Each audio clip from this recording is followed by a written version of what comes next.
Halo Ikif. Halo, apa kabar, Sra? Baik, apa kabar lo? Alhamdulillah baik. Kita ini banget ya, Udah dapet. kita syariah banget dan nunggu azan selesai dulu kan tadi. Gue mau bilang biar hati kita tentram dan Oh, pasti damai, ya dong. kan. Pasti dong, pasti. Dan juga ada unsur teknisnya juga, karena kalau azan masuk mengganggu juga nanti gitu. Karena azannya deket banget nih dari sebelah gue, Sama, pas masjid banget gue di gitu belakang masjidnya. rumah lagi. Asli sama. Begitu, ya kan. Yoi. Apa Gimana, kabar gimana? teman-teman semua yang baru live? Ada Kak Hanum tadi udah hai hai aja dia ada. Dari Num, mana sekarang nggak tahu dia. lagi ngapain, Num? Ada Hanum, number one woman in Ikis life.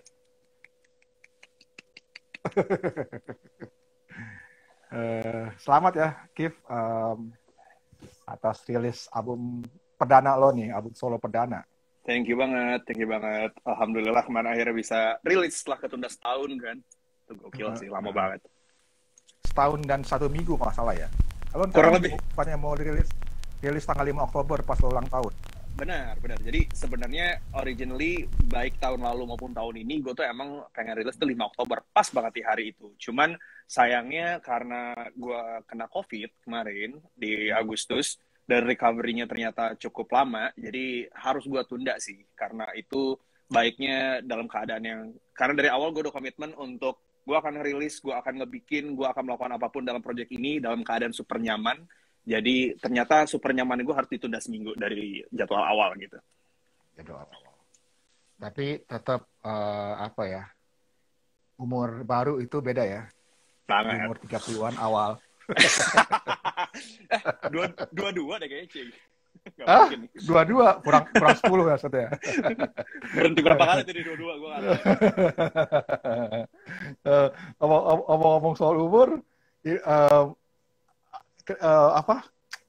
Kan lirik kalau di lagu lo banyak soal tentang coming of an age, tentang menjadi dewasa gitu ya. Yes. Lo udah merasa nyaman nggak sekarang ya, dengan segala apa yang lo alami di umur 25 ke atas kemarin gitu? Belum lagi. Makanya gue cerita kan, kalau gue udah nyaman kayak gue Kalau cerita cerita. ya. Jadi Iya. gue ngerasa banget pengalaman kemarin itu berharga banget sih. Walaupun gue nggak bilang ini pengalaman yang mudah ataupun pengalaman yang baik buat gue gitu ya. Cuman maksud gue apapun yang gue jalanin tuh gue yakin sebenarnya pasti ada maksud di dalamnya untuk pembelajaran.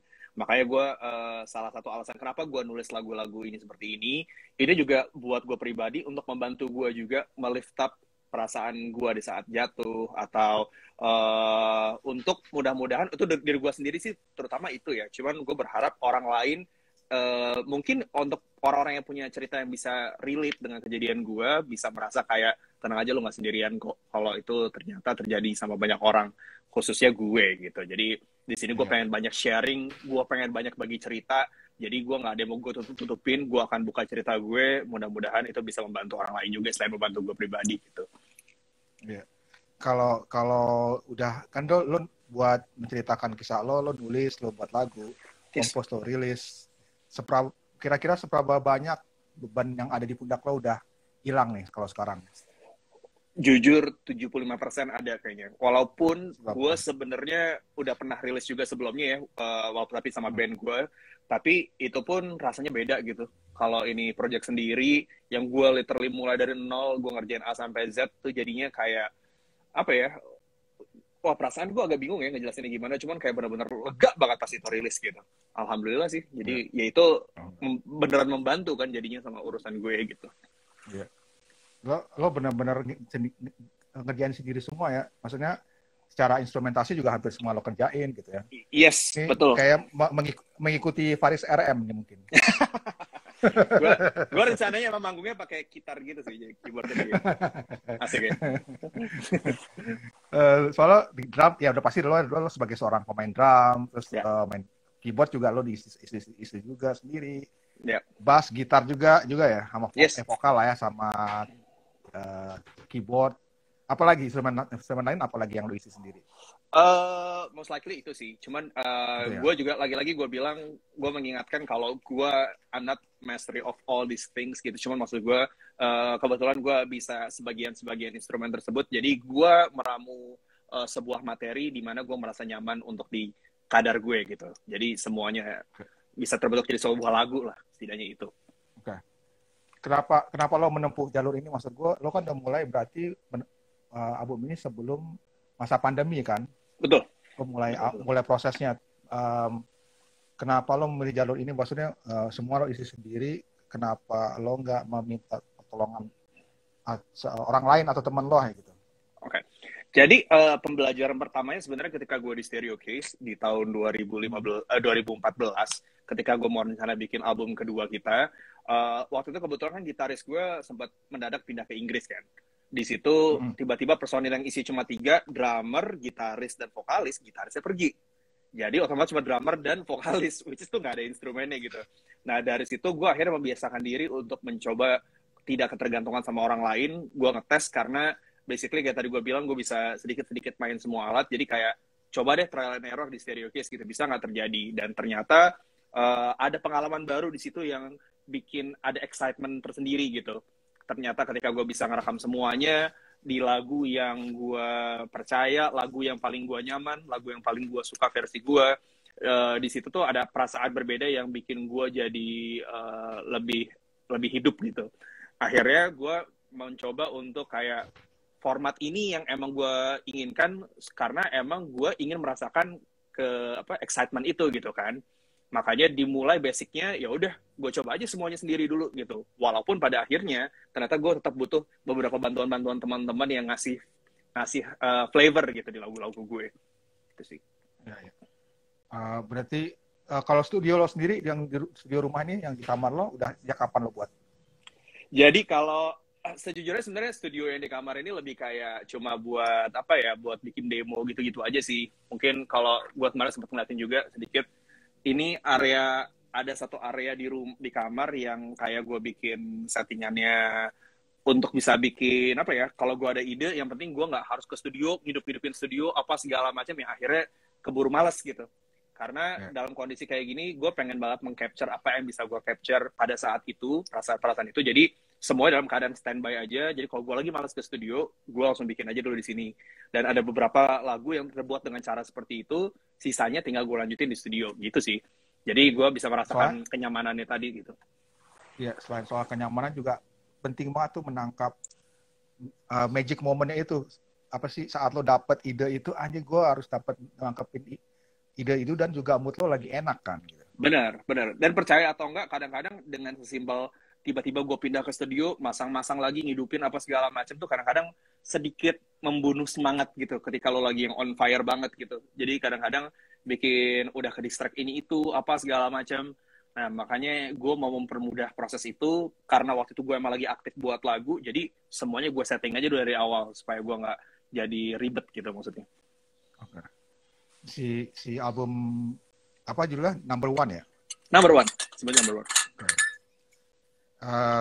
Mungkin ini pertanyaan klise, coba gue buat teman-teman yang belum tahu, kenapa lo nambahin Number One?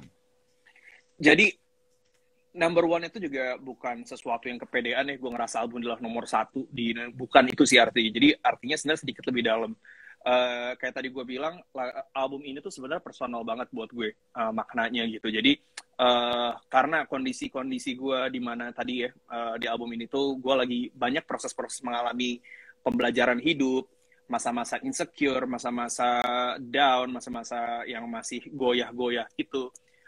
Gue ngerasa ini adalah salah satu solusi yang jadi penyelamat gue di masa itu. Jadi kegiatan ini, produksi ini, album ini adalah nomor 1 di hati gue, dan nomor 1 yang bikin gue bisa bangkit kembali. Dan juga dengan itu makanya gue kayak mencoba memaksimalkan seluruhnya sebisa gue, mengeluarkan sebisa mungkin kualitas terbaik yang bisa gue lakukan, memaksimalkan seluruh fokus gue dan niat gue dan effort gue pada saat itu, agar ini bisa menjadi number one juga di hati gue pribadi, dan mudah-mudahan di hati yang dengar. Mudah-mudahan banyak juga yang bisa ngerasa lagu ini relate, suka, dan number one juga buat mereka gitu. Ya. Tadi di awal kita live ada yang udah komentar tuh. Lagunya keren bang. Amin. Thank you. Siapa tuh tadi? Lagunya keren. Tadi gue lupa namanya, udah ke atas banget dari awal-awal. Oh, jauh ya. Ada yang komentar tadi. Tapi gue mau komentar, cuma gue belum nemu bridging-nya. Jadi bahas gue sekarang.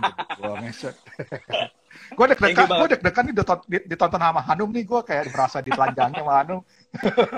Loh, tapi tadi kata Hanum lagi nonton Dev Girl nih wawancara gue katanya nih. Gimana? Belakangnya kali ada belakangnya Dev Girl belakang gue tuh. Aduh. Nah, gue ada 9 lagu kan Kif ya dari awal tuh yang ada si instrumental, ada spoken words-nya dari Shotgun Race sampai lagu terakhir Twisted. Yeah. Gue tadi kepikiran penasaran gini, kayak lo bilang di press release lo lagu ini makanya kayak lo bilang tadi juga cerita tentang semua kegagalan hidup lo lagi down banget sampai lo bangkit. Terus lo bilang juga gue kepingin susun lagu ini seperti kayak kronologinya gitu loh cerita lo, cuma nggak enak secara musik kali ya.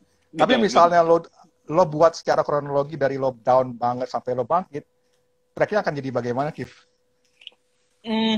Tadi bener banget. Itu bener banget jawaban lo. Gue tuh originally, gue tuh pengen banget ngurutin ini sesuai sama timeline sebenarnya. Kalau nggak salah tuh gue diceritain siapa ya?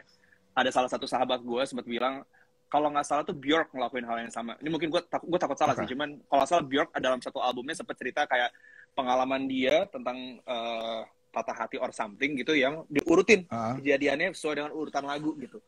Originally gue sangat-sangat pengen kayak gitu sih, cuman ternyata ketika diurutin jadinya bener-bener amburadul secara mood dan naik turunnya ya. Dan gue masih tipikal orang generasi di mana urutan lagu dan dinamika dari sebuah album itu penting sih. Jadi akhirnya gue coba gue susun sesuai yang ternyata lebih aman gitu buat gue. Tapi kalau misalnya lo susun berdasarkan kronologi pengalaman lo, akan jadi bagaimana? Jadi lagunya? mungkin ya. Nomor 1 itu akan jadi nomor 9 akan jadi nomor 1. Twisted ke nomor 1, oke. Yes, Twisted itu akan jadi nomor 1. Dan nggak mungkin kan awal album tiba-tiba lagunya udah super depresif dan lemes gitu.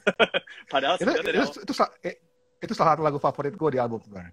Wih, tinggi banget. Soalnya kadang-kadang orang tuh mungkin bisa salah nangkep ketika lagunya akustik nih, mungkin lagu tentang cinta atau lagu padahal enggak sama sekali. Lagu itu adalah lagu tentang frustrasi sebenarnya. Lagu tentang orang yang lagi stres tapi lo nggak bisa benar-benar numpahin ke siapapun. Jadi yang lo bisa lakukan cuma cerita dan berharap.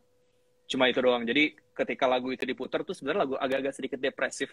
Tapi menurut gue ceritanya itu mungkin bisa relatable karena ya gue yakin dalam kondisi COVID gini terutama tuh banyak orang yang lagi ngerasa down juga sih gitu. Jadi gue cuma pengen sharing aja itu momen pertama gue gitu. Tapi di luar itu mungkin yang pertama tuh harusnya Barely Make a Sound karena sebelum gue merasa jatuh gue ngerasa kayak gue nggak bisa deh melakukan sesuatu terus-menerus secara mentok gitu. Karena itu jadi akhirnya nggak natural lagi gitu. Akhirnya setelah gue merasa gue harus jauh dulu, mulai tuh banyak-banyak yang kayak cobaan-cobaan, makanya masuk ke Twisted. Abis itu juga nggak cuma perjalanan tentang masalah karir dan hidup gue, tapi juga ada masalah percintaan yang agak-agak ngarahnya sideways. Maka ada lagu False Love di situ. Itu juga di arah-arah di momen-momen ketika gue lagi jatuh tuh. Udah lagi jatuh, terus habis itu juga sempat ada perasaan romansa yang tidak pada tempatnya. Akhirnya muncullah lagu False Love misalkan. Tapi akhirnya mulai bangkit lagi tuh kayak ketika di lagu yang Don't Give a tuh kayak akhirnya tuh gue menyadari kayak just don't give a shit about everything, kayak udah pokoknya lakuin aja, udah nggak usah terlalu dipikirin lagi. Dan gue menyadari itu before it's too late, lakukan yang lo harus lakukan karena ya if it's too late ya udah itu udah sayang lah gitu, nggak ada gunanya akhirnya sedih-sedih. Dan akhirnya muncullah Burn Me Down gitu, dimana ketika lo ngerasa oke, gue bisa kok untuk berjuang tanpa harus merasakan ini itu, walaupun thunder always stroke you gitu dalam kondisi kayak gini, tapi you can never burn me down gitu. And then akan muncul posisi di mana gue udah merasa nyaman seperti hari ini misalkan sedikit lebih nyaman ya, gue nggak bilang gue dalam kondisi yang 100% on the better state of mind juga gitu. Tapi di hari ini gue bisa bilang sisi terakhir dari album ini adalah di Humane sebenarnya. Karena Humane ini adalah lagu yang ingin mengajak ke teman-teman untuk mengingatkan kalau ketika lo jatuh, itu wajar. Ketika lo jatuh atau lo kesepian, itu tuh manusiawi. Dan semua orang merasakan termasuk gue. Dengan itu, yuk sama-sama bangkit karena basically masih banyak orang-orang yang percaya dan ingin membantu lo. Dan lo nggak sendirian tuh di dunia ini. Karena yang paling gue takutin dan paling gue sedih tuh adalah ketika jatuh itu kayak lo tuh rasanya sendirian banget di dunia. Dan itu tuh susah sih. Itu agak susah diekspresikan dengan kata-kata sih sebenarnya. One of the shittiest situation ever kali kalau sendirian. Banget. Dan momen di lagu Twisted itu adalah lagu itu. Jadi kayak gue benar-benar gue nggak tahu lagi nih harus gimana gitu. Oke. Tuh, gitu, gila. Kak, menarik banget ceritanya. Berantakan kan?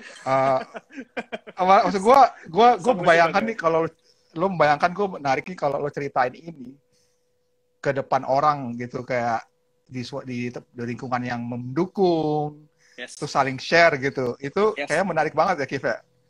Kayaknya harus gue buat sih kondisi itu. Gue kemarin sempat ngobrol-ngobrol juga sama lu juga sih tentang ini kayaknya gue buat gue akan buat deh. Gue akan buat sebuah gathering di mana gue bisa ngobrol-ngobrol tentang masalah gue, tapi gue juga nggak cuma pengen masalah gue doang. Gue pengen juga dengar dari teman-teman mungkin mengalami hal yang sama. Di situ kita bisa sharing-sharing, kita bisa nyanyi-nyanyi bareng. Mudah-mudahan bisa kita realisasiin dalam waktu dekat lah gitu. Iya, ya soalnya penting banget buat punya support system, buat punya orang yang bisa didengerin. Betul. Ya. Karena kadang-kadang tuh nggak gampang loh nyari orang yang, atau nggak gampang juga bisa ngebuka diri ke orang lain karena percaya sama gue kalau masalah personal itu tuh sebenarnya adalah masalah yang biasanya lu pupuk sendiri, lu tanam sendiri karena nggak berani segala macam, tapi akhirnya itu yang ngebunuh lu sendiri gitu. Jadi itu akan ada perasaan insecure luar biasa ketika lu akan membongkar semuanya gitu. Dan karena kesadaran itu, gue akhirnya membuat album ini dengan cerita gue apa adanya. Karena ternyata setelah gue keluarin malah lebih lega gitu. Percaya deh, itu lebih lega kalau udah keluarin.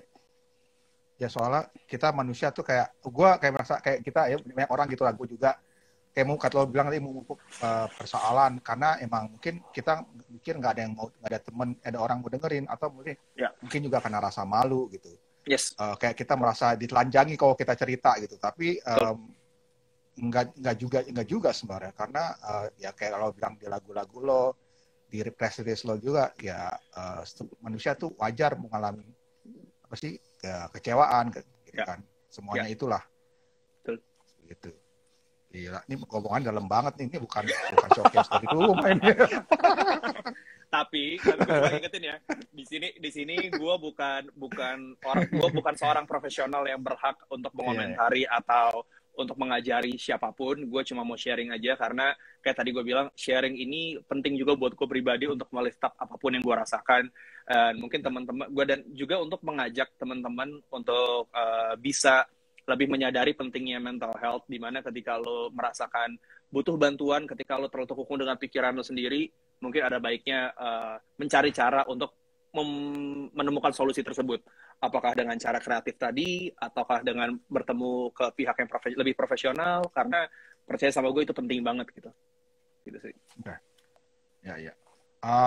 Ngomong-ngomong soal ini nih, musik di album lo, lo juga ngajak beberapa temen ya, kayak di lagu apa tadi, Don't Give A, lo ajak Iga Masardi sama Risanda, aduh gue lupa nama panggilan dia siapa sih? Sanip, astaga. Sama Risanda Singgi atau alias Sanip.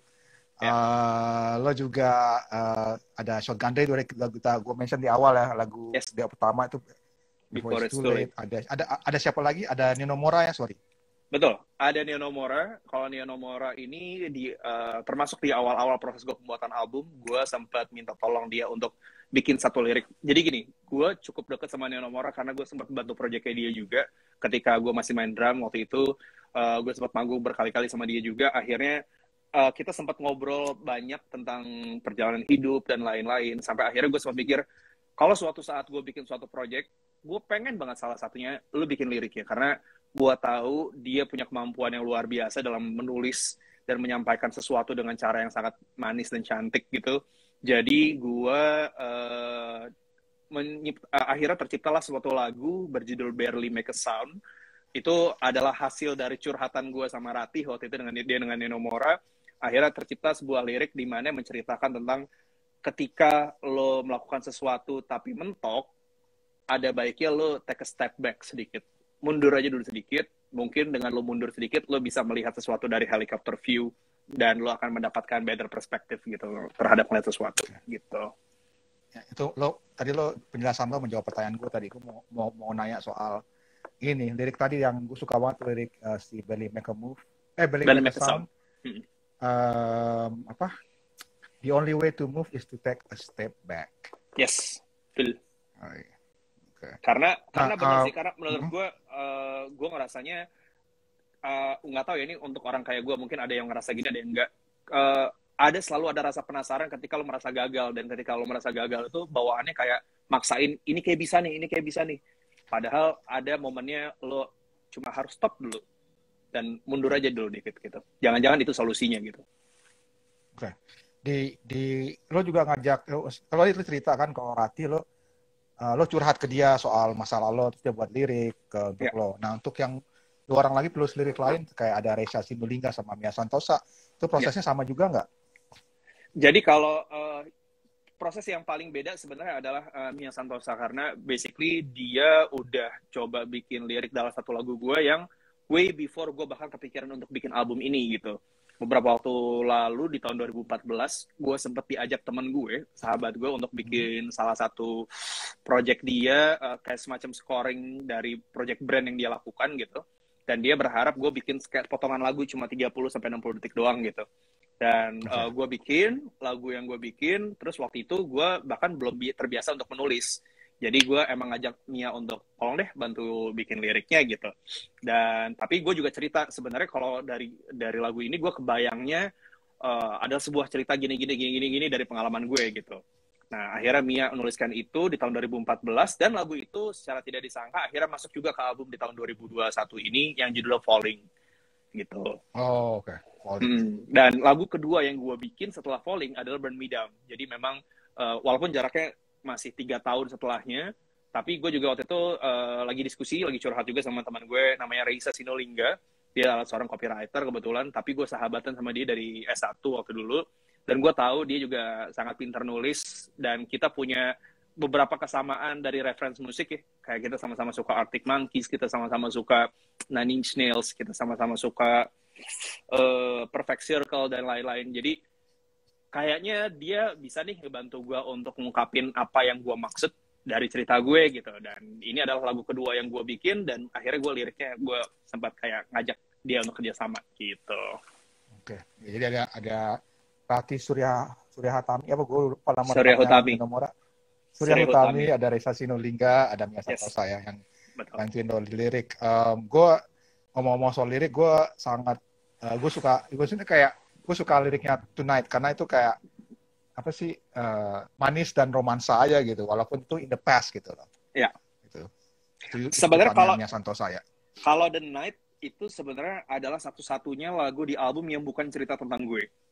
Kalau itu memang setelah gue bikin Falling, gue sempat bikin The Night kayak mungkin jarak berapa bulan setelahnya. Terus gue lebih kayak waktu itu juga sama nih, gue bahkan belum kepikiran untuk bikin album ini gitu.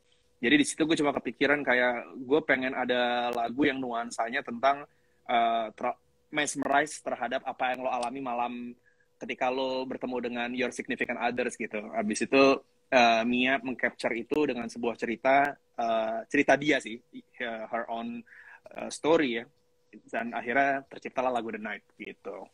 Ya, cerita yang sangat manis. Dia berhasil mengcapture cerita tersebut di liriknya. Setuju banget. Okay. Dari lo di album ini udah ada berapa, berarti sebelum rilis album sempat rilis single nggak lo album number one ini? Jadi di tahun 2020 kemarin, di bulan Maret, gue sempat mengeluarkan lagu ini satu persatu sih yang ada di album. Yang pertama gue langsung keluarin 2 actually, Burn Me Down dan Before It's Too Late.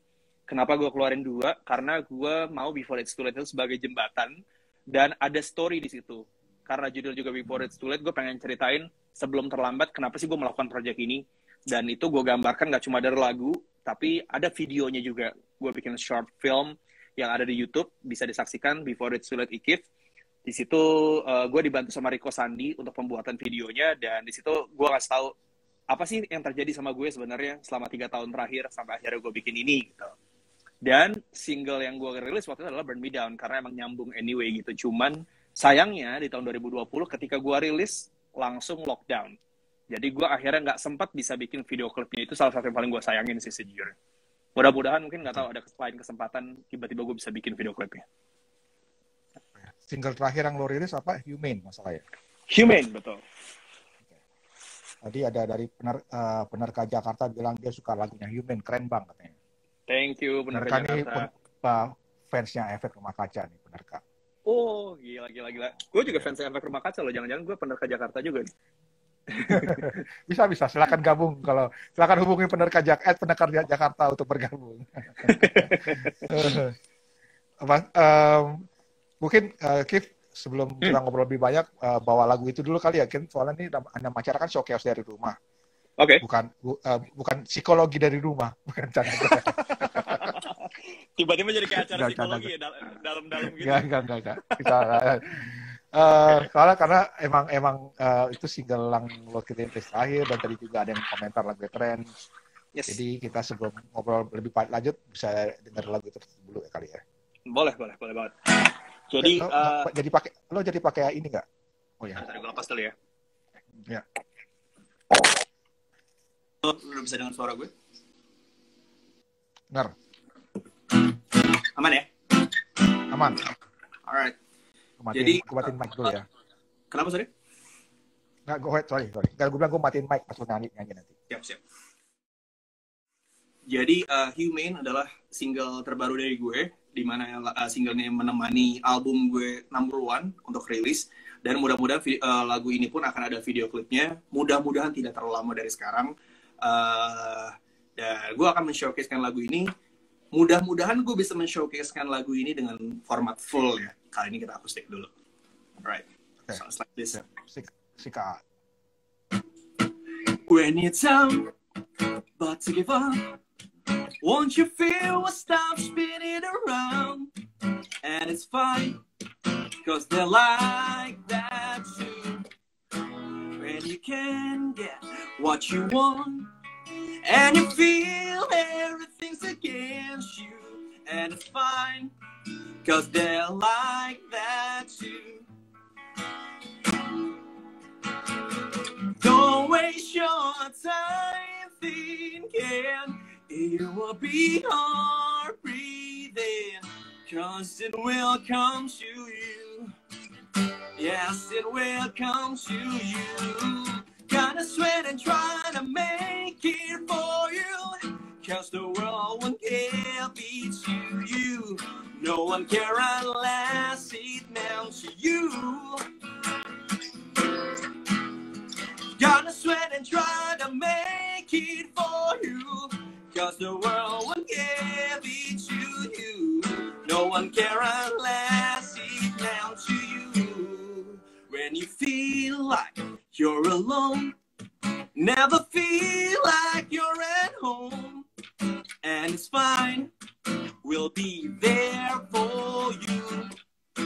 When you finally get your high, suddenly you know those are lies, and it's fine, life works that way too. Don't waste your time thinking it will be hard breathing, cause it will come to you. Yes, it will come to you. Gonna sweat and try to make it for you, cause the world will give it to you. No one care unless it meant to you. Gotta sweat and try to make it for you, cause the world will give it to you. No one care unless it meant to you.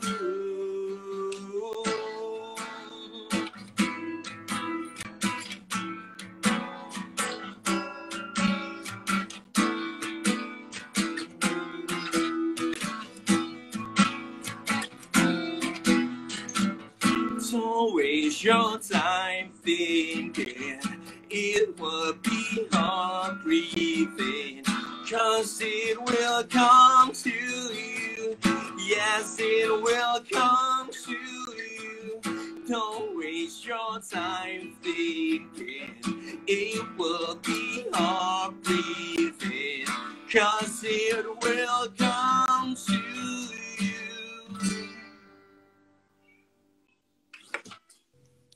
Yeah. That was Humane Yes. from Ikif.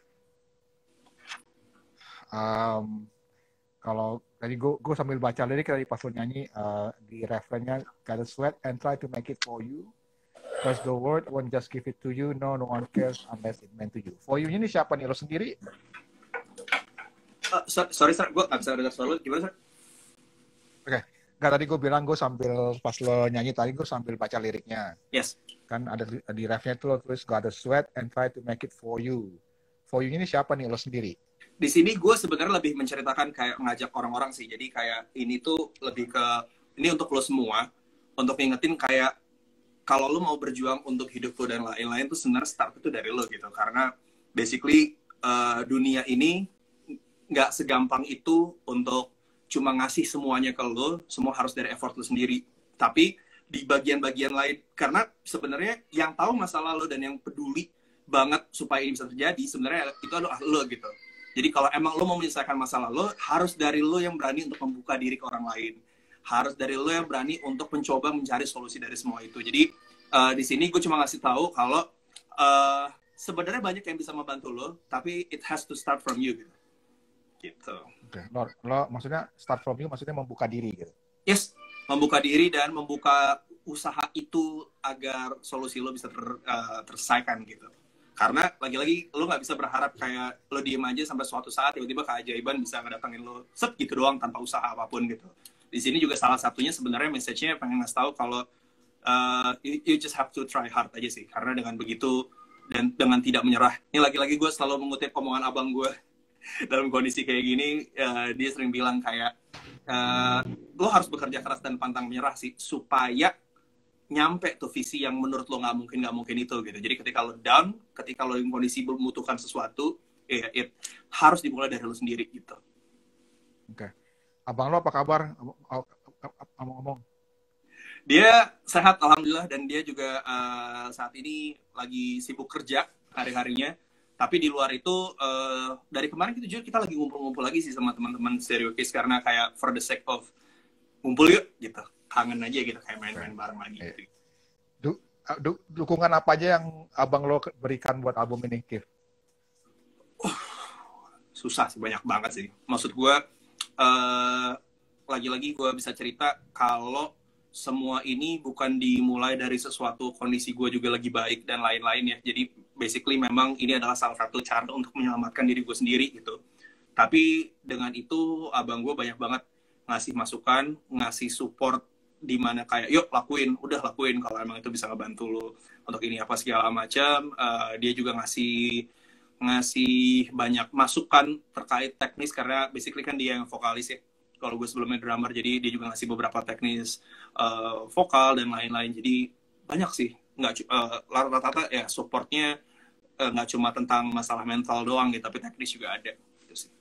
Kalau dukungan dari keluarga lain, dari keluarga lo yang lain, dari orang tua atau dari anggota keluarga lain, apa pastinya sih kayak maksudnya kondisi sulit itu kenapa sebaiknya diomongin, menurut gue juga karena basically lo butuh environment yang suportif gitu. Jadi in order untuk menciptakan environment yang suportif, basically your environment has to know what's the matter with you gitu, menurut gue ya. Jadi kayak ya mungkin nggak harus lo ceritain semuanya, karena gue tahu nggak gampang lakuin itu, tapi harus lo coba untuk buka dulu setidaknya biar mereka aware gitu. Dengan itu mereka akan coba ngasih semangat dan kesempatan-kesempatan agar lo bisa bangkit. Itu sih yang paling penting. Gue jadi, kan lo bilang kemarin ya lo datang dari keluarga musisi, bokap lo drummer juga. Ya. Apakah bokap lo atau orang nyokap lo itu mendukung lo menjadi sebagai seorang musisi juga, atau mereka malah melarang karena berangkat dari pengalaman bokap lo sebagai musisi? Sebenarnya even gue main musik pun juga awalnya gara-gara ada salah satu ambisi bokap sih. Standar lah ya, kalau orang tuanya tuh musisi tuh biasa pengen kayak anaknya harus punya band, anaknya harus apa gitu. Cuman salah satu alasan gue didengerin musik juga karena sebenarnya gue tuh dulu pas kecil punya sedikit ada masalah di jantung. Jadi gue harus dipaksakan untuk terbiasa dengar sesuatu yang kencang apa segala macam just in order for the sake of membiasakan gitu. Jadi dengan itu gue sering banget kayak ikut pas dia lagi main drum, lagi main sama teman-temannya doang gitu for fun, dipaksain untuk denger, dipaksain untuk main juga apa segala macam. Tapi di luar itu dia juga percaya kayak selain hard skill dari kaitan akademis dan lain-lain, soft skill ataupun wawasan tentang musik dan art itu sama pentingnya gitu buat pertumbuhan lo, baik terkait supaya lo bisa mendapatkan networking yang di suatu saat nanti, baik mendapatkan ide-ide kreatif, terbiasa melatih untuk mencari ide kreatif dan keberanian untuk perform di depan orang lain, hal-hal kayak gitu sih. Jadi dari basic itu akhirnya dibiasakan ya harus main musik, harus ngedengerin lagu apa gitu-gitu dari dulu. Musik apa aja yang bokap lo kasih dengerin ke lo gitu waktu lo kecil? Dari dulu sih sebenarnya yang gue akhirnya kayak ngelotok banget ya, terutama mungkin drum wise, itu di Purple menurut gue. Karena ya, bokap Ian Pace. Siapa namanya? Ian Pace ya? Betul, Ian Pace. Jadi Ian Pace tuh beberapa sebagian besar di album-album yang lama tuh gue kayak lumayan ngelotok banget deh kalau di Purple gitu. Ibaratnya sekarang kalau misalkan tiba-tiba nembak lagu apa kayak gue masih nyambung gitu karena kebayang waktu kecil itu zamannya kaset dan gue belum beli kaset, itu salah satu yang diputar terus dan dia mainin itu mulu, jadi kayak lumayan nyangkut tuh gitu. Di luar itu tapi mungkin juga ada kayak Bon Jovi apa gitu-gitu, jadi kayak gue terbiasa dengerin yang basicnya ada rocknya sih walaupun pop juga ya gitu. Lo masih ingat bawain lagu Burn nggak? Kenapa sih? Masih ingat lagu bawain drumnya Burn nggak? Burn banget. Banget. Ini intermezzo sedikit. Itu adalah salah satu kayak holy grail ketika seorang drummer rock gitu ya bisa main lagu klasik rock. Kalau bisa main Burn tuh ganteng banget gitu. Iya, nggak, gue ini intermezzo sedikit nih, gue jadi keinget gara-gara lo mention di Purple dan Ian Pace. Lo tahu Yoyoka nggak? Nggak tahu gue. Apa tuh Yoyoka? Ya dia habis kita live lo cek deh Yoyoka, dia drummer orang Jepang. Dia dari umur 4 tahun udah belajar drum. Terus umur 8 tahun mulai terkenal, main sama Cyndi Lauper sama itu. Terus tahun ini dia nge-cover, dia sekarang waktu dia nge-cover lagu Burn, masih umur 10 tahun ingat gua. Mudah banget nih. Terus terus video yang cover Burn itu ditonton sama Ian Pace. Oh, keren. Terus Ian Pace komentar, gila dia hampir nggak salah kata, hampir 100% bener katanya. Gila. Itu jujur zaman sekarang tuh gila sih, kayak lo bisa perform lagu yang lo suka, tiba-tiba artisnya sendiri bisa komen kan, kayak mungkin dia atau mungkin kalau mungkin lo denger terakhir-terakhir ini Nandy Bushell, kayak drummer kecil cewek. Sama Dave Grohl gitu kan, sampai main di panggungnya Foo Fighters gitu, kayak gila sih kesempatan kayak gitu tuh luar biasa sih. Iya, karena ya internet lagi nih membuka kesempatan itu. Makanya internet itu sebenarnya bisa ngebawa dampak positif banget, tapi dampak negatif banget juga kadang-kadang dimulai dari internet sih. Jadi kayak ya pintar-pintar lo deh. Iya, pintar-pintar lo. Kalau dari lo sendiri sebagai seorang musisi nih, sebagai atas nama IKIF, bagaimana lo sendiri memanfaatkan internet untuk mempromosikan karya lo?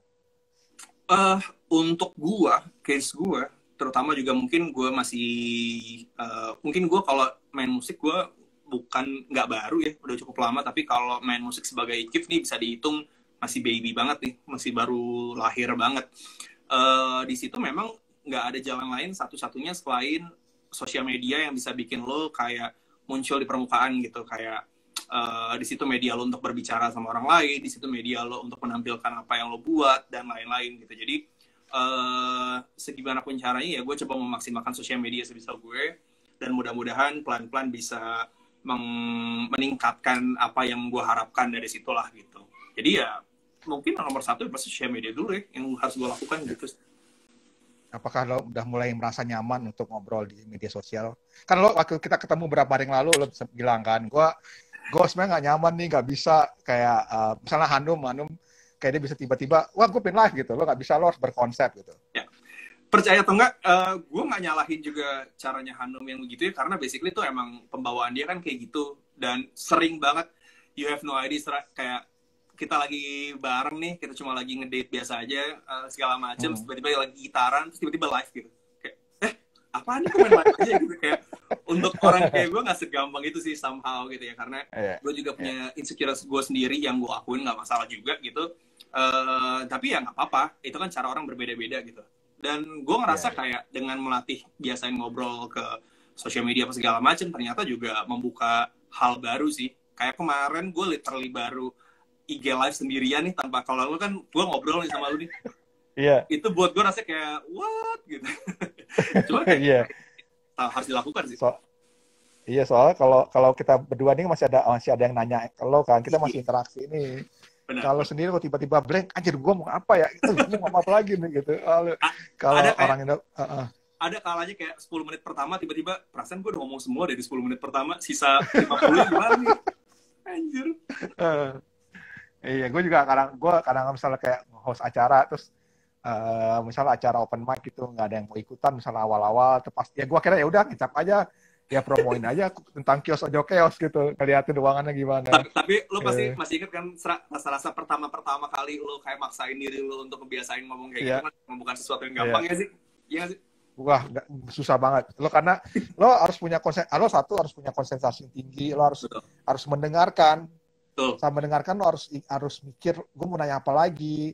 Terus kadang-kadang lo harus nyontek, ngelihat contekan lo, terus lo harus punya pengetahuan yang lumayan luas juga lah gitu, yang bisa menimpali percakapan lawan bicara lo sih gitu. Betul. Sebenarnya gue juga belakangan ini lumayan banyak belajar, karena gue dengan Hanum lagi bikin suatu project namanya Jadi Gini, dan di project itu basically Hanum menginterview banyak orang, baik dari musisi sampai menteri, rencananya akan seperti itu juga, dan dengan pendekatan yang berbeda, pendekatan sisi humanis gitu.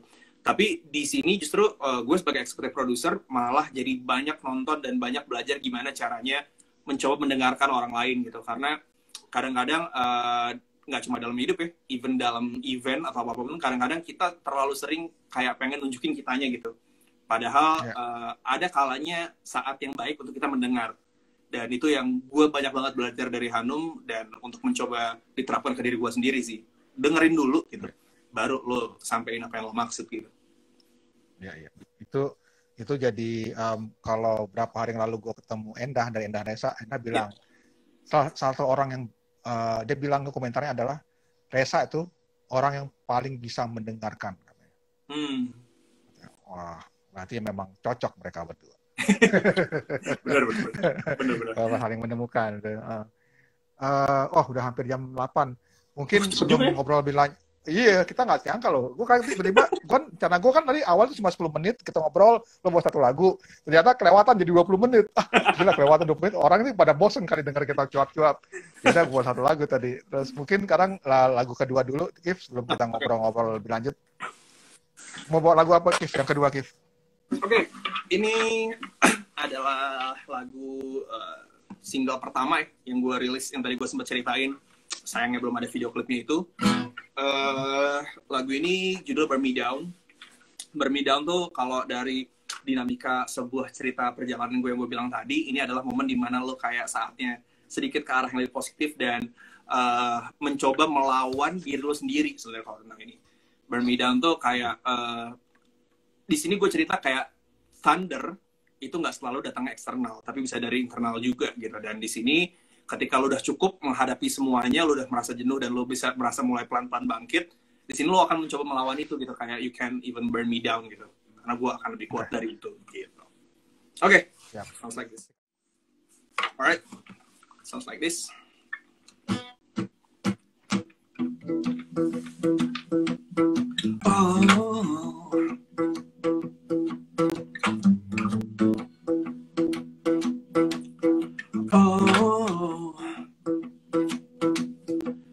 Tonight I tasted it again, with the pain wriggling into my brain. When each day is a judgment day, you learn to have this little say. Hey, I'm stripped way down into my bones. I'm so scared, I'm so alone. No escape, voices echo louder than I can stay. All the things that I come to try were just noises inside my head. I come back from the dead and I got long road to tread. Can't you hear the thunders calling my name? Calling my name. Here comes the song that I've been waiting. Gotta go and dance with the crash lining. I'm in a trance, kick screaming. Come, come, you come burn me down. Here comes the song that I've been waiting. Gotta go and dance with the crash lining. I'm in a trance, kick screaming. Come, come, you come burn me down. Oh, falling prey to my on-demand scrutiny, cause on my existence lost all my senses and my voice, so I'm gonna spit out that sick taste out of my mouth. Those in over season, all the things that I come to try were just noise inside of my head. I come back from the dead and I got long roads to tread. Can't you hear the thunders calling my name? You know I'm game. Here comes the song that I've been waiting. Gotta go and dance with the crash lining. I'm in a trance, kick screaming. Come, come, you come burn me down. Here comes the song that I've been waiting. Gotta go and dance with the crash lining. I'm in a trance, kick screaming. Come, come, you come burn me down. Oh, oh,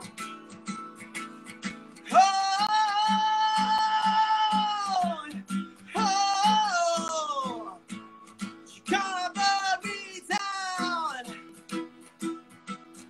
Oh, oh, come, come, you come burn me down. Burn me down. Burn Me Down dari Ikif, Yes. dari album perdana Number One judulnya. Yes. Lo seperti menantang ya di lagu itu ya. Yes. Burn Me Down.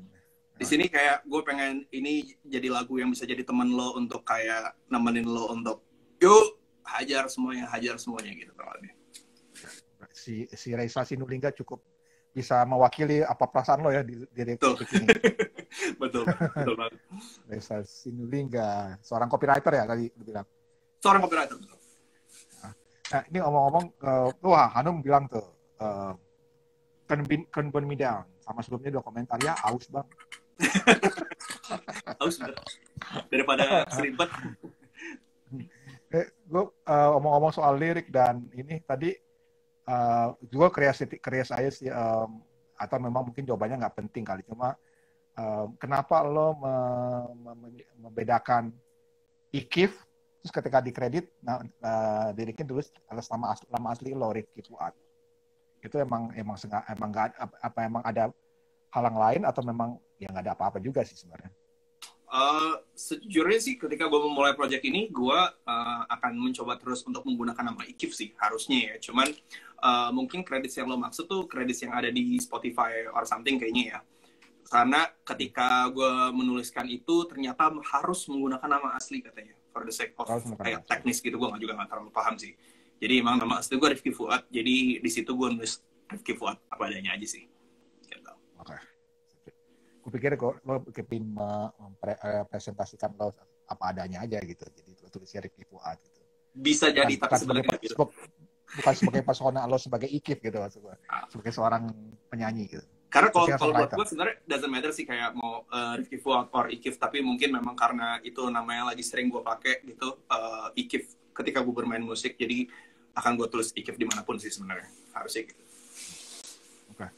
kalau dari lo misalnya lo mendengarkan album lo nih si Number One nih dari track 1 ke 9, lo ada rekomendasi nggak atau bayangan buat orang-orang dengerin album lo ini, waktu dan mood yang bagaimana yang kira-kira cocok dengerin album lo ini? Oke. Sebenarnya kayak tadi gue sempat ceritain, lagu ini adalah tentang perjalanan hidup, jadi memang dinamikanya cukup bervariasi.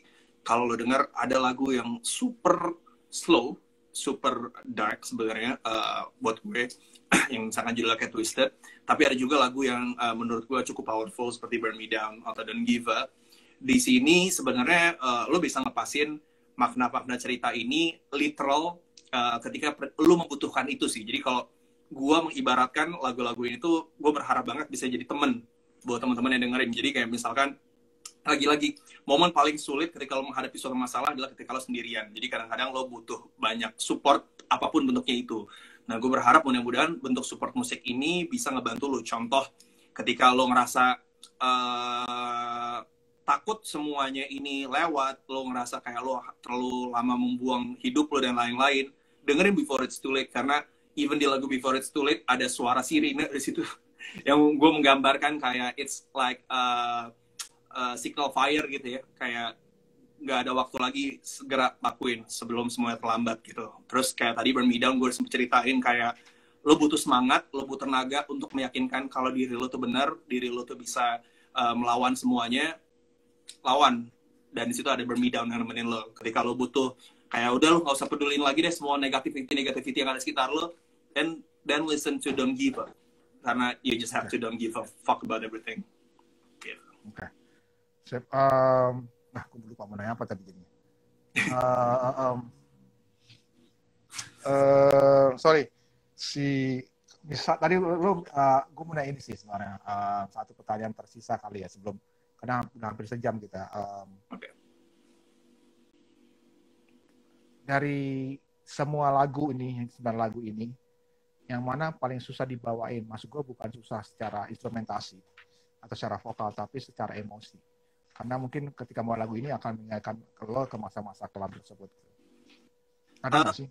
Sebenarnya agak sulit untuk menjawabnya karena kebetulan gue belum pernah perform. Okay. Gue belum pernah perform lagu-lagu ini kemanapun.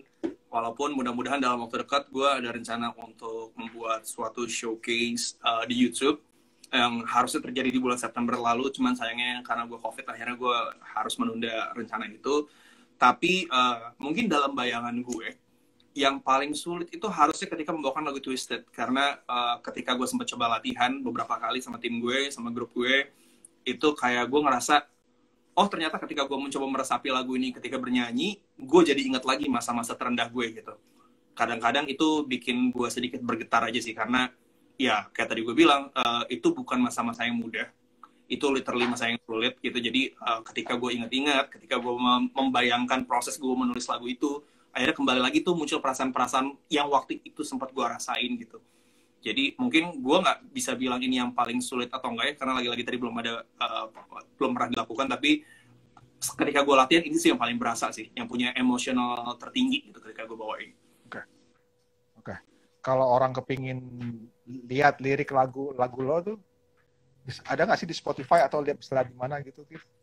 Jadi technically speaking, ini tuh gue nggak tahu kenapa ada sedikit problem ketika gue rilis album, di mana gue nggak bisa masukin lagu-lagu yang lain kecuali lagu yang sebelumnya udah pernah gue masukin, which is 4 single pertama gitu. Tapi mudah-mudahan dalam waktu dekat gue pengen banget nih ngejar supaya bisa masuk ya, biar mungkin teman-teman bisa baca juga. Tapi di luar itu pun gue berencana untuk menuliskan sih. Kayak lagi-lagi gue belakangan lagi suka banget cerita di sosial media. Jadi mudah-mudahan bisa gue ceritakan liriknya pun di sosial media gitu. Jadi mungkin untuk teman-teman yang ingin tahu sebenarnya tentang apa sih dari yang gue ceritakan itu, ditunggu aja. Mudah-mudahan dalam waktu dekat bisa gue rilis. Gitu. Atau mungkin ditunggu lo akan membuat gathering, lo bilang di awal acara kita tadi ya, lo bilang. Itu dia. Sharing dan juga ingin dengar cerita orang lain juga ya. Yes, betul. Dan lagi-lagi gue di sini nggak semuanya tentang gue. Kayak tadi gue pernah bilang gue sempat belajar sedikit. Kadang-kadang mendengarkan itu juga jadi cara untuk lo belajar buat diri lo sendiri anyway. Dan dengan lo mendengarkan orang lain tuh kadang-kadang orang juga bisa terbantu loh. Sesimpel cuma mendengarkan masalahnya ya. Jadi di sini ide basic kenapa gue pengen banget ngadain si gathering itu gitu. Siap. Oke. Siap, Kif. Terima kasih banyak udah bersedia tampil di show Chaos dari rumah, ngobrol-ngobrol dan sedikit sharing tentang pengalaman pribadi lo juga ya. Yes, thank you banget nih Ojo Chaos untuk gue bisa ngebuka banyak hal yang belum pernah gue ceritain juga di tempat lain, mungkin cerita-cerita di balik lagu-lagu ini. Mudah-mudahan buat yang belum kenal gue siapa atau belum tahu gue siapa, nama gue Ikif, lo bisa lihat di Instagram gue @EQEF, di Spotify atau di manapun digital streaming platform yang lo gunakan. Itu udah ada albumnya, judul Number One, dan di situ ada 9 lagu di dalamnya, ada 9 cerita di dalamnya. Mudah-mudahan bisa menjadi teman buat lo untuk nemenin masa-masa lo untuk bangkit gitu. Ya. Dan kalau teman-teman ketinggalan dari awal tadi atau pingin nonton lagi, ada yang belum jelas, atau pingin dengerin lagi performa Iki buat 2 lagu tadi, bisa ditonton lagi di live IG-nya di feed-nya Kios Ojo Chaos, atau nanti akan kita masukkan juga minggu depan di YouTube-nya Kios Ojo Chaos. Mantap. Oke. Makasih sekali lagi, terima kasih buat teman-teman yang udah dengerin. Thank you banget semua. Sehat selalu semuanya, sehat selalu Ikif. Sampai ketemu ya. Sehat-sehat. Ya, thank you. Selamat malam. Malam. Bye.